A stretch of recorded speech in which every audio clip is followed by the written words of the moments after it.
இப்போ ஒரு டிவிக்குல வந்து பேக்ரவுண்ட்ல இளைஞர்களா இருக்காங்கன்னு சொன்னாங்க. நிறைய ட்ரோல் அதுலயும் பார்த்திருக்கோம். எதிர்க்கட்சினா அதை சொல்லியிருக்காங்க. எதிர்க்கட்சியும் சரி, ஆப்போசிட்ல டிவிக்கு எதிராக இருக்க எல்லா கட்சியும் சொல்லியிருக்காங்க. இளைஞர்களா இருக்காங்க, சின்ன பசங்களா இருக்காங்க, எப்படி ஜெயிக்க முடியும் அப்படிலாம் சொல்லியிருக்காங்க. அது எந்த அளவுக்கு வாய்ப்பு இருக்கு விஜய் ஜெயிக்க? இளைஞர்கள் இருந்தா போதுமா? இளைஞர்கள் சப்போர்ட் மட்டும் இருந்தா போதுமா அப்படின்னு கேட்டா முடியாது.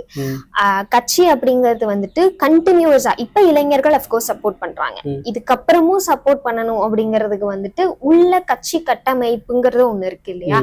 இவங்க மாவட்ட செயலாளரே ஒருத்தங்களை நீக்குறாங்க அப்படிங்கிற பட்சத்துக்கு எப்படி கட்சி வந்துட்டு ஸ்டேபிளா நிக்கும்? உறுப்பினர் எப்படி வருவாங்க? திறமையானவங்களை இவங்க இந்த மாவட்டம் மட்டும் இல்ல, கோவை வடக்கு மாவட்டம் மட்டும் கிடையாது, எல்லா மாவட்டத்திலயும் வந்துட்டு தாவேக்கா நிர்வாகிகள் திறமையானவங்களை வந்துட்டு டாமினேட் பண்ற ஒரு ஸ்டேட் தான் ப்ரிவைல் ஆயிட்டு இருக்கு.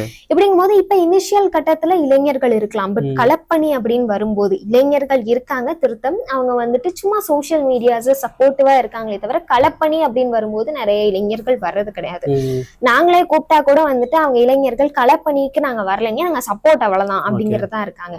சோ அதை மட்டும் வச்சு ஒரு அரசியல் கட்சி வந்துட்டு ஜெயிச்சிட முடியும், மக்கள் மத்தியில ஒரு பிடிய பிடிச்சிட முடியும் அப்படிங்கறது முடியாது இல்லையா.